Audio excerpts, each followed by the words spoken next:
Hello. और आज के इस एक्सप्लेनर में एक ऐसी कहानी को डिकोड किया जाएगा जो मॉडर्न बिजनेस की दुनिया में सबसे आकर्षक कहानियों में से एक है। एक आम से परिवार के गैरेज से शुरू होकर टेक की दुनिया के बिल्कुल टॉप तक पहुंचने का ये सफर किसी चमत्कार से कम नहीं है। ये सिर्फ एक व्यक्ति की कहानी नहीं है, बल्कि इस बात का सबसे सटीक उदाहरण है कि कैसे एक क्लियर विजन और थोड़ी सी जिद पूरी दुनिया को बदल सकती है। तो चलिए, बिना किसी देरी के इस रोमांचक सफर को शुरू करते हैं। सोर्स मटेरियल से ली गई इस कहानी की शुरुआत एक ऐसी लाइन से होती है जो आजकल लगभग हर जगह सुनने को मिल जाती है, स्टे हंग्री, स्टे फुलिश। खैर, ये सिर्फ एक कोट नहीं है, बल्कि एक पूरी फिलॉसफी है जिसने इस सफर की नींव रखी। इसका सीधा सा मतलब ये है कि हमेशा कुछ नया सीखने की भूख होनी चाहिए और रिस्क लेने या थोड़ा मूर्ख दिखने से कभी डरना नहीं चाहिए। ये मेंटालिटी समझना बहुत जरूरी है, क्योंकि इसी ने आगे चलकर असंभव को भी संभव कर दिखाया।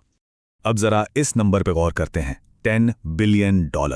साल 2011 तक आते आते बनी ये नेटवर्थ तुरंत इस बात को क्लियर कर देती है कि इस सक्सेस स्टोरी का स्केल कितना बड़ा था। लेकिन जाहिर सी बात है, ये दौलत एक रात में तो बनी नहीं। एक ऐसा इंसान जिसे जन्म के वक्त अडॉप्ट करने के लिए छोड़ दिया गया था, उसने अपनी मेहनत से इस मुकाम को हासिल किया। तो आइए देखते हैं कि इस एम्पायर के शुरुआती दिन आखिर थे कैसे। अगर हम अर्ली डेज की टाइमलाइन पर नजर डालें तो कहानी शुरू होती है 1955 में सैन फ्रांसिस्को से।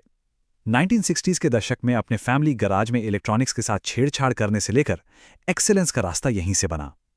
स्कूल में बोर होने वाला एक शरारती बच्चा जिसे पढ़ाई के लिए अपनी टीचर को रिश्वत तक देनी पड़ी थी। 1970s के दशक में उन्होंने रीड कॉलेज छोड़ दिया, लेकिन दिलचस्प बात यह है कि ड्रॉप आउट होने के बावजूद क्रिएटिव और टाइपोग्राफी जैसी क्लासेस लेना जारी रखा।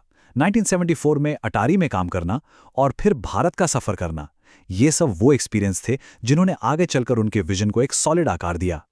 और ये स्लाइड बहुत ही शानदार तरीके से उन दो फाउंडर्स के बीच के तालमेल को दिखाती है।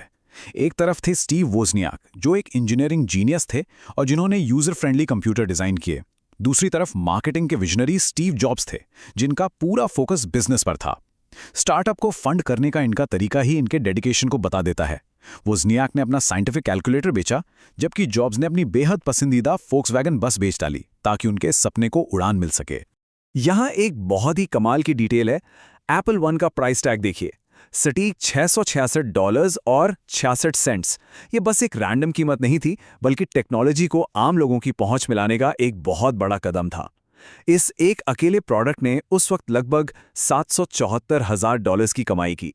मतलब कंप्यूटर को छोटा, सस्ता और आम लोगों तक पहुंचाने का वो विजन सच में काम कर रहा था। फिर मार्केट में आया एप्पल 2 और इसने तो जैसे तहलका ही मचा दिया। इस चार्ट को देखकर समझ आता है कि सेल्स में सीधे 700% का भारी उछाल आया।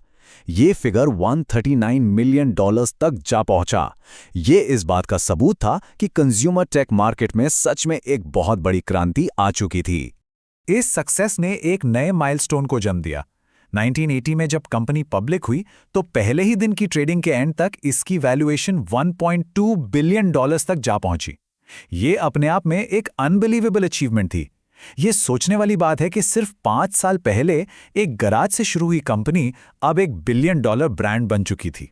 लेकिन हर बड़ी कहानी में एक डाउनफॉल या बड़ा ट्विस्ट तो आता ही है। ये सीक्वेंस उन्हीं कॉर्पोरेट स्ट्रगल्स को ब्रेक डाउन करता है।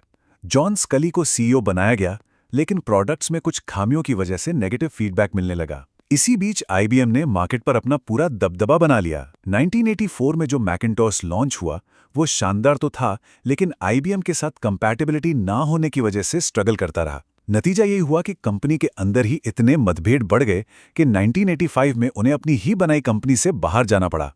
कंपनी से बाहर होने के बाद के इन सालों को एक तरह से विल्डरनेस ईयर्स या संघर्ष का समय कहा जा सकता है।